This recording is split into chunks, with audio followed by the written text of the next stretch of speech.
This is a new story that I wrote, and it's called Atta. It was winter, and I was in New York, killing time before a movie. Week-old snow lay moldering along the curbs, and I was just noticing all the crap in it, when I heard a man yell, "Citizens arrest!" I guess I knew that such a thing existed, but you never hear of anyone taking advantage of it. So I assumed it was a joke, candid camera type of thing, or maybe a student making a movie. "Citizens arrest!" the man repeated. He was standing in front of a grocery store called the Fairway on Broadway and 74th. Neat, pewter-colored hair covered the back and sides of his head, but the top of it was bald and raw-looking from the cold. The man had a puffy down jacket on, and as I moved closer, I saw that he was touching the shoulder of a teenage boy, not gripping him so much as tagging him, claiming him. Something silver had dropped to the ground, and just as I saw that it was a marker, a couple ran out of the store. The boy's parents, I assumed, for they raced right to his side. "Citizens arrest!" the man repeated. "He was graffitiing the mailbox." I expected the parents to say, "He was what?" But rather than scolding their guilty-looking son, they turned on the guy who had caught him. "Who gave you the right to touch our child?"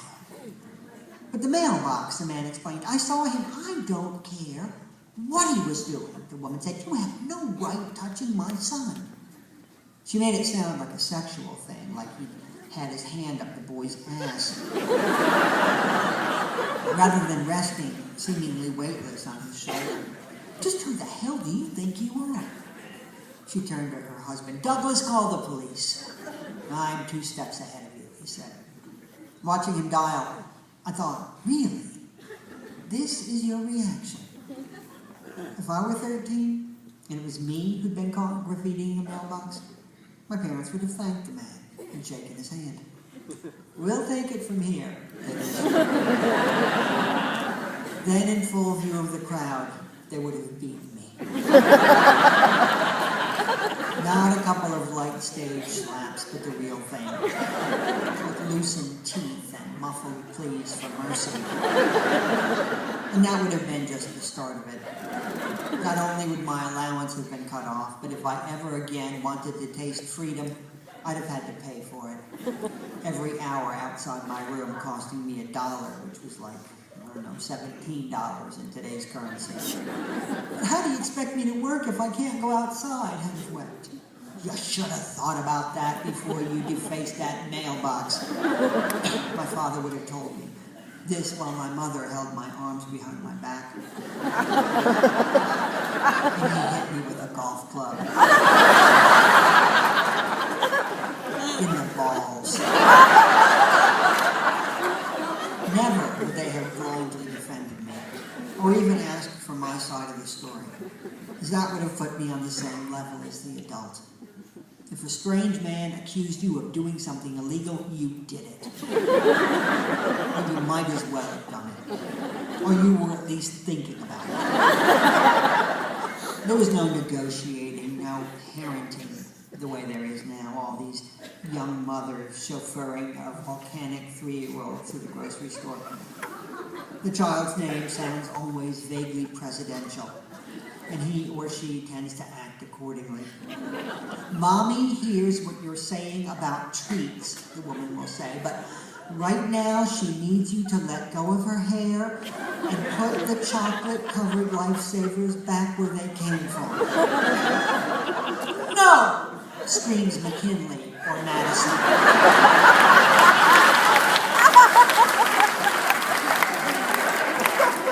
Kennedy or Lincoln or beat-faced baby Reagan. Looking on, I always want to intervene. "Listen," I'd like to say, "I'm not a parent myself, but I think the best solution at this point is to slap that child across the face."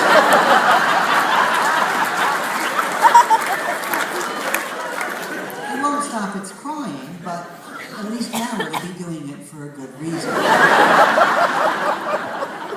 I don't know how these couples do it. Spend hours each night tucking their kids in, reading them books about misguided kittens or seals who wear uniforms, and then rereading them if the child so orders. In my house, our parents put us to bed with 2 simple words. Shut up. That was always the last thing we heard before our lights were turned off. Our artwork did not hang on the refrigerator or anywhere near it because our parents recognized it for what it was.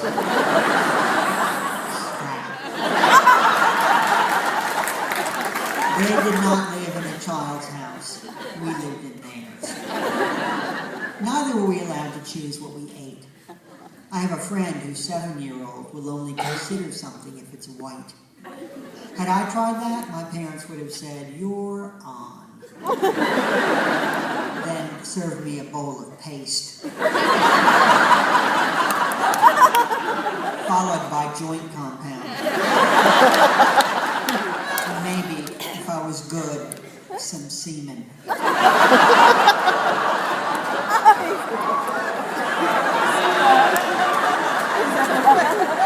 They weren't considered strict by any means.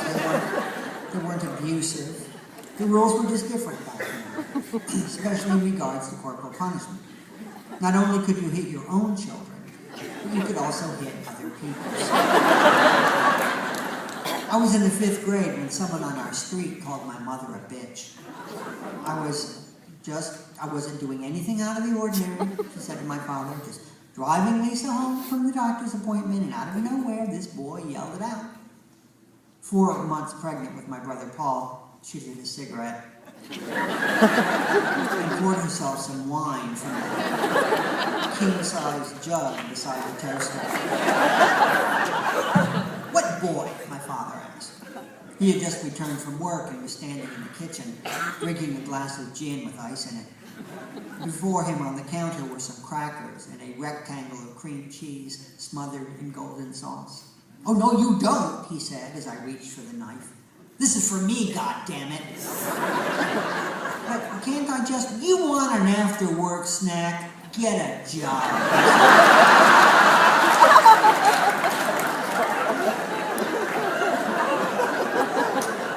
Forgetting, I guess, that I was 11.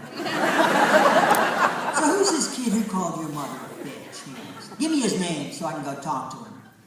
I said I didn't know, and he looked at me with disappointment, the way you might at anyone who is woefully unconnected.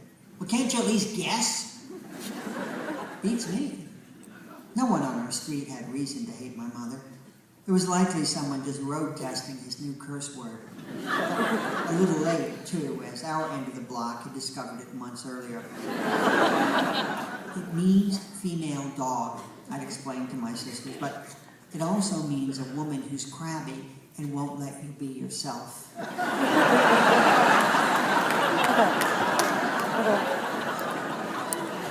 The day that someone called my mother a bitch was not remarkable. My father returned from work like always. He had his drink and his fancy snack. When my mother announced dinner, he removed his jacket, stepped out of his trousers, and took his seat alongside the rest of us. From the tabletop up, he was all business casual.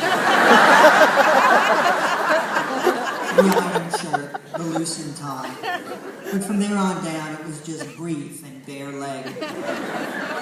"So I understand from your mother that someone called her a not very nice word this afternoon," he said, turning to my older sister. "You were in the car with her. Any idea of who it was?" Lisa speculated that it was Tommy Reimer, not because she got a clear look at him, but because it happened near his house. "Tommy Reimer, huh?" My father looked across the table at my mother. "Isn't that one of Hal's boys?" "Oh, Lou, let it go," my mother said. "What do you mean, let it go? A kid who uses language like that has got a problem, and I'm going to see that it gets fixed." "Maybe I misunderstood him," my mother said. "Or maybe he thought I was someone else. That's it, most likely." "I'll be sure to clear that up when I talk to him," my father said. His cue that the subject was closed, and that now we would move on to something else. When her children were grown and gone from the house, my mother would eat late, often by herself, in front of the TV, hours after she had served our father. But back then, like most every other family on our street, we had dinner at 6. On this particular night, the sun was still out. It was early September, and though I don't remember what we were eating, I can clearly recall cringing at the sound of the doorbell.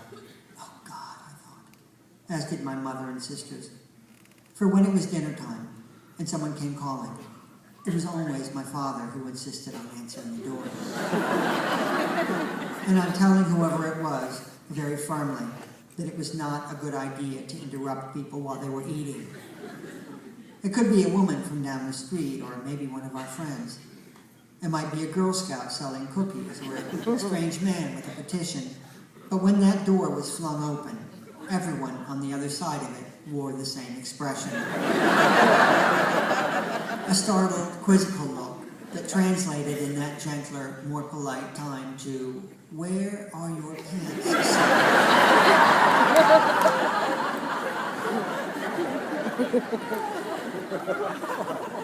Lisa had left school early that day. A classmate was supposed to drop off a homework assignment, and worried that it might be her, she jumped up and ran into the other room, calling, "That's okay, I got it." My father raised himself and then sat back down. "You tell whoever it is that we're eating our supper, damn it." He scowled at my mother. "Who the hell drops by at this hour?" We all strained to hear who our visitor was, and when Lisa said, "Oh, hi, Tommy," our father leapt up and ran to the door. By the time we got there, the boy, who was one grade behind me, was pinned against the cedar wall of the carport. My father had him by the neck, raised off the ground, and his little legs were flailing. "Dad," we called. "Dad, stop. That's the wrong boy. You're looking for Tommy Reimer, but this is Tommy Williams." "Who?" In his dress shirt and underpants. He looked powerful, but also cartoonish. Like a bear dressed up for a job interview. "Please, for God's sake, put that boy down," my mother said. My father lowered Tommy to the ground where he doubled over and gasped for breath. He was a chubby kid, and his face, which was freckled and normally pale, was now the color of a valentine. "Hey, son," my father said, so sweet suddenly, so transparent. He laid his hand on Tommy's shoulder. "You all right? Want some ice cream?" "Want some ice cream." "That's okay," Tommy cried. "I think I'll just go home." "Actually, no," my father said, and he guided the boy through our open door. "We'd like you to stay for a while. Come on inside and join us." He turned to me and lowered his voice. "Find some ice cream, damn it." If there'd been anything decent in the house, anything approaching real ice cream, it would have been eaten long ago. I knew this, and so I bypassed the freezer in the kitchen and the secondary freezer in the tool shed and went to the neglected tundra-like one in the basement laundry room. This was where 6 months earlier my father had pinned me by the throat. This after I told him very softly to shut up. "What did you say to me?" "Buttercup." My legs had flailed just like Tommy's had. I'd been wearing my good Sunday school shoes and then left marks on the wall. Marks I looked at briefly before opening the freezer. Behind the chickens bought years earlier on sale, and the roasts encased like chestnuts in blood-tinted frost, I found a tub of ice milk, vanilla-flavored, and the color of pus. It had been frozen for so long that even me, a child, was made to feel old by the price tag. 35 cents! You can't get naught for that nowadays. And this was my thought while my friend sat, red-throated as a bullfinch, at our dining room table. It speaks volumes about that era. Even if Tommy had escaped captivity and run back home, it's not likely his parents would have called the police, much less sued and sent us all to the poorhouse. No angry words would be exchanged the next time his father passed mine in the street. And why would there be? Their son hadn't died, just gone without oxygen for a minute. And might that not make him stronger?